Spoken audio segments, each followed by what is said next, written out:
தமிழ் உறவுகளுக்கு வணக்கம். நான் உங்கள் அன்பு தம்பி மசே ஸ்டாலின். திமுக தொடர்ச்சியா பிஜேபியினுடைய பி டீம் நிரூபிக்க இல்ல தவறு, பாஜகவினுடைய ஏ டீம் நிரூபிக்க தொடர்ச்சியா பல வகையான செயல்களை பண்ணிக்கிட்டே இருக்கு. இப்போ கூட சிறப்பான சம்பவம் செஞ்சிருக்கு. ஐயா மோடி அவர்கள் தமிழ்நாட்டுக்கு வந்த போது.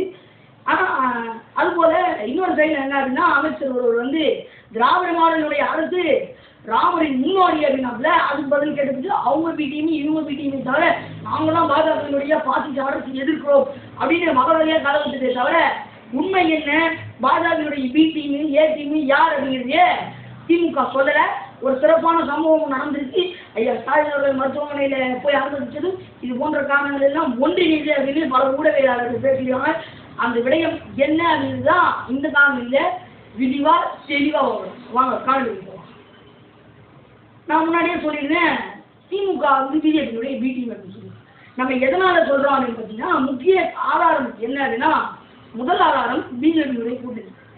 இவங்க சொல்லுவாங்க பாசிசத்தை எதிர்க்கும் ஒரே அரசு திராவிட அரசு அப்படின்னு. சமீபமா தேர்தல் வந்து இல்லையா, நாடாளுமன்ற தேர்தல் வரப்போ கூட ஸ்டாலின் அடைக்க இந்தியாவை காக்க ஸ்டாலின் அடைக்கிறா அப்படிங்கிற ஒரு செயல்பாடு வந்து இது எதற்கு ஏன் அப்படின்னா போதும். பாசிசம் அரசு யாருக்கு? திமுக. நீங்க தெளிவா பார்த்தீங்கன்னா புரியும். அந்த 1900 2000 வரைக்கும் இந்த காலகட்டங்கள்ல வாஜ்பாய் அவர்களை பிரதமராக்கினது திமுக தான். அவங்க கூட கூட்டணி வச்சு அவரை பிரதமராக்கி விட்டது திமுக தான். மேலும் இன்னைக்கு சீமான் யாரு, அவர் யாரு, இவர் யாரு, தமிழ் தேசியவாதிகள் நக்கலாக பேசக்கூடிய ஐயா எஸ் ராஜா அவர்களை எம்எல்ஏ ஆக்கி விட்டது இவங்க தான். வேற யாருன்னு சொல்ல முடியும்? திமுக. ஐயா எஸ் ராஜா எம்எல்ஏ ஆக்கி விட்டது திமுக கூட்டணி. இது போன்ற பல வகையான செயல்கள் தமிழ்நாட்டில் நடந்திருக்கு. ஐயா ரகுவரன் அவர்கள் நம்ம என்ன ஒரு தடவை பேசும்பொழுது திராவிட மாநிலங்களுடைய அரசு முன்னாடி பார்த்தீங்கன்னா ராமர் அவர்கள் அப்படின்னாரு. என்னங்க ராமர் எதிர்க்கிறீங்க கேட்டால் திராவிட முன்னோடி அப்படிங்கிறீங்க, மாடலுங்கிறீங்க, இதெல்லாம் என்னென்ன சம்மந்தம் அப்படின்னா விதவிதமாக சொல்றாங்க. கேட்டால் எந்த விதமான பதில். ஆனால் இவர்களை எதிர்க்கக்கூடியவர், திராவிடத்தை எதிர்க்கக்கூடியவர்கள், ஆரியத்தை எதிர்க்கக்கூடியவர்கள் ஏதாவது இவங்க மேலே பதில் அடி வச்சாங்கன்னா, பதில் தந்தாங்கன்னா உடனே சீமான் அவரையா வந்து தந்தாங்கன்னா அவர் பிஜேபியினுடைய மீட்டிங் அதிமுக கூட்டணி வச்சா ஸ்டாலின் ஆக அவர்கள் ஒரு பச்சோதி, அவர்கள் மாறி மாறி கூட்டணி வைப்பார்கள். அப்ப நீங்க என்ன பண்ணிருக்கீங்க? ஐயா மோடி அவர்கள் தமிழ்நாட்டுக்கு வராது என்ற செய்தியை கேட்ட உடனே ஸ்டாலின் ஐயா அவர்கள் ஓடி போய் மருத்துவமனையில அனுமதி ஆயிட்டாரு அப்படின்னு சொல்லிட்டு ஊடகங்களும் மக்களும் தொடர்ச்சியா பேசிட்டு வராங்க. எனக்கும் ஒரு வகையில உண்மைதானோ அப்படின்னு சொல்றது. எதை வச்சு பார்க்கலாம் அப்படின்னா, 26 ஐயா மோடி அவர்கள் தமிழ்நாட்டில இருந்து புறப்படுறாங்க. அதே போல 26 ஒரு வாரமா இது ஆயிக்கு லுங்கி, அந்த லுங்கி, இது கிளி போன லுங்கி, கிளியாத லுங்கி, இது நண்டு லுங்கி, அந்த லுங்கின்னு சொல்லிட்டு விதவிதமா கதை விட்ட திமுக ஸ்டாலின் அவர்கள் ஐயா 26 மோடி ஐயா 5 மணிக்கு தமிழ்நாட்டுக்கு கிளம்புறப்ப ஐயா ஸ்டாலின் அவர்கள் 6 மணிக்கெல்லாம் மருத்துவமனைக்கு வெளியாகி நான் எனக்கு உடம்புலாம் நல்லா சரியாயிடுச்சு, மீண்டும் பாசிசத்தை எதிர்க்க வந்துட்டேன் அப்படின்னு கதை விட்டுட்டு இருக்காரு. அப்ப எதுக்கு அப்படின்னு பார்த்தோம்னா, ஐயா மோடி அவர்கள் தமிழ்நாட்டுக்கு வராங்கன்னு தெரிஞ்சிருச்சு. மோடியை போய் பார்த்தா 26 தேர்தல் பாதிக்கும், திமுக பிரச்சாரம் பாதிக்கும், படுமோசமாகும். நீ நாங்கள் பாசிசத்தை எதிர்க்கணும் அப்படின்னு பேசினாலே நீ அன்னைக்கு போய் மோடியை பார்த்து வருதாப்பா, இந்தாப்பா பாசிசத்தை எதிர்க்கணும், பாஜக எதிர்க்கணும், பாயாசம் அப்படிங்கிற அப்படின்னு கேள்வி ஸ்டாலின் ஐயா எழும் அப்படிங்கிற ஒரே ஒரு காரணத்தினால அதுக்கு முன்னாடியே ஒரு வாரத்துக்கு முன்னாடியே போயிட்டு அனுமதி ஆகிட்டாரு அப்படின்னு சொல்லிட்டு ஊடகவியலாளர்கள் சொல்றாங்க. அது எப்படி அப்படின்றது குற்றை உண்மைப்படுத்துறாங்க அப்படின்னு பார்த்தீங்கன்னா, 26 தான் இப்போ மோடி 25 வராது அப்படின்னா அப்பயே போய் அனுமதி ஆகிடலாம். ஆனால் ஒரு வாரத்துக்கு முன்னாடியே ஆகிட்டாங்க, ஏதோ ஒரு உடல்நல கோளாறு இருக்கு அப்படின்னு உணர்வாங்க. இன்னொன்று என்ன அப்படின்னு பார்த்தீங்கன்னா, நம்மளாம் என்ன பண்ணுவோம், உடம்பு சரியான விதா அப்படின்னு அது போன்ற இலக்கமும் அது போன்ற நிலைமையும் அவங்களுக்கு இருக்கும் அப்படின்னு ஸ்டாலின் ஐயா நினைச்சு ஒரு ஏமாடி உள்ள போயிட்டாரு அப்படிங்கிறத மக்களும் ஊடகங்களும் சரியா எடுத்துக்கிறாங்க. அப்ப மோடி அவர்களை போய் பார்க்கவும் கூடாது, ஐயா மோடி அவர்கள் மூச்சு சுடிக்கவும் கூடாது, கோச்சுக்கவும் கூடாது. ரெண்டுத்துக்கும் நடுவில் ஏதாவது ஒரு விளையாட்டாடி 2 பேரையும் அமைதிப்படுத்தணும். அப்ப என்ன பண்ணணும், அமைச்சர் சிவராமன் அவர்களையும் ஐயா திரு தென்னரசு அவர்களையும் கூட அனுப்பி வச்சுட்டு அவரு என்ன சொல்றாருன்னா, ஐயா மோடி அவர்கள் வர்றது ஒரு வகையான நல்லது. என்ன விதமான நல்லது? அப்புறம் ஐயா ஸ்டாலின் அவர்கள் என்ன சொன்னாரு, எங்களுக்கு கல்வி நிதி வர்றதில்லை, எங்களுக்கு சதன் ரயில் அதாவது ரயில் தொழில்நுட்பத்தில் தயாரிக்கிறதுக்கான நிதி எங்களுக்கு வர்றதில்லை, தமிழ்நாட்டு திண்டாது இவங்க பார்த்து செலுத்துறாங்க, ஊத்துறாங்க, கிழிக்கிறாங்க, அதை பண்றாங்க, இதை பண்ணாங்க, விதமா ஓடுறது.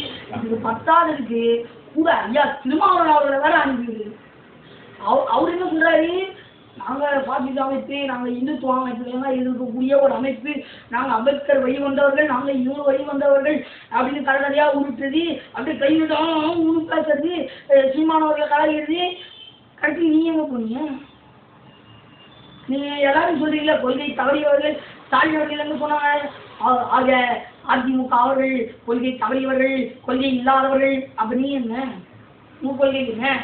பாசிசத்தையும் இந்துத்துவாவையும் எதிர்க்கணும் அப்படிங்கிறது தான் உங்கள் கொள்கை, சமத்துவமும் மகத்துவமும் தான் உங்கள் கொள்கை. ஆனால் வந்துட்டு நீங்கள் என்ன பண்ணிட்டு இருக்கீங்க, நீங்கள் அதெல்லாம் கொள்கைன்னு அதை தான் சொல்கிறீங்க. நாங்கள் யாரும் சொல்லலை உங்கள் கொள்கையை இருந்துச்சு. ஏன்னா நீங்கள் பண்ணுறதை பார்த்தா சமத்துவமும் தெரியல, சகோதரத்துவமும் தெரியல, நீங்களே சொல்லிக்கிறீங்களா? அப்போ உங்கள் கொள்கையை நீங்கள் மீறீங்க தானே அர்த்தம். அப்போ உங்கள்கிட்ட கொள்கையே இல்லை தானே அர்த்தம். நீங்கள் எம்டி கேர் தானே அர்த்தம்.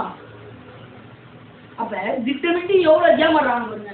காங்கிரஸ் சொல்லுது மோடி அவர்கள் உள்ளே வந்தாங்கன்னா அவர் கருப்பு கொடி காட்டுவோம் அப்படின்ட்டு நேபாள எழுதி வச்சுட்டு இருக்கக்கூடிய திருமுருகன் காந்தி சொல்றாரு, மோடி அவர்கள் வந்தாருன்னா நாங்கள் கொடியை காட்டுவோம், கருப்பு கொடியை காட்டுவோம் அப்படிங்கிறாரு.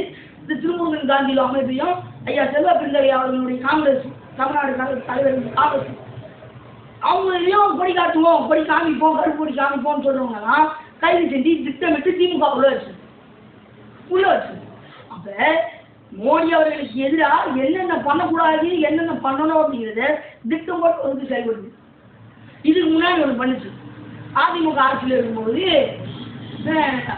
அப்போ அவங்க பிள்ளைங்க செஞ்சுக்கிட்டு go back Modi, go back Modi அப்படிங்கிற ஒரு சமூக நிலைக்கு கூப்பாடு போட்டுருந்தாங்க. எல்லாரும் கனிமொழி அக்கா வாழ்வு பண்ணி அத்தை கனிமொழி அவர்கள், ஸ்டாலின் ஐயா அவர்கள் இவங்களாம் சேர்ந்து go back Modi, go back Modi கருப்பு கொடி அடிச்சுருந்தாங்க. சமீபமாக மோடி வர்றாரு, வெள்ளை கொடி காமிச்சுட்டாரு ஸ்டாலின் அப்படின்னு. காரணம் வாங்க வாங்க உங்களை வரவேற்கிறோம், உங்கள் வரவேற்கிறோம் அப்படின்னாங்க.